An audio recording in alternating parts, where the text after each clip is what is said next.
Donc Joli Joli Monstre, c'est un roman qui retrace 3 décennies de la culture drag queen aux États-Unis,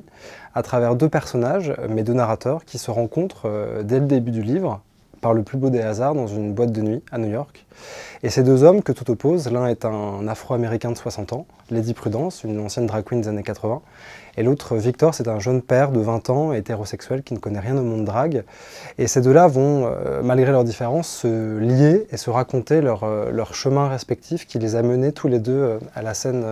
drag queen. Et donc le premier narrateur va raconter finalement toute cette épopée qu'il a vécue dans les années 80, à l'apparition des années SIDA,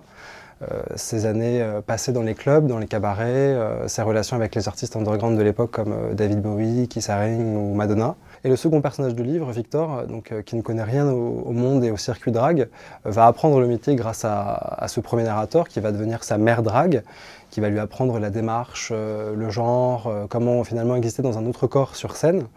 Et cette partie-là va davantage montrer l'influence de la télé-réalité, des réseaux sociaux et de la pop culture, parce qu'aujourd'hui les drag queens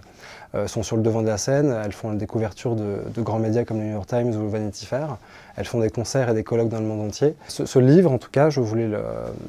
le penser comme la grande histoire des drag queens, ne rien laisser de côté, montrer vraiment leurs origines, leurs combats, l'oppression depuis les années 60 avec les émeutes de Stonewall, jusqu'à aujourd'hui cette soif de divertissement du public pour elles, qui deviennent des créatures un peu très demandées, au même titre que des chanteuses ou des comédiennes.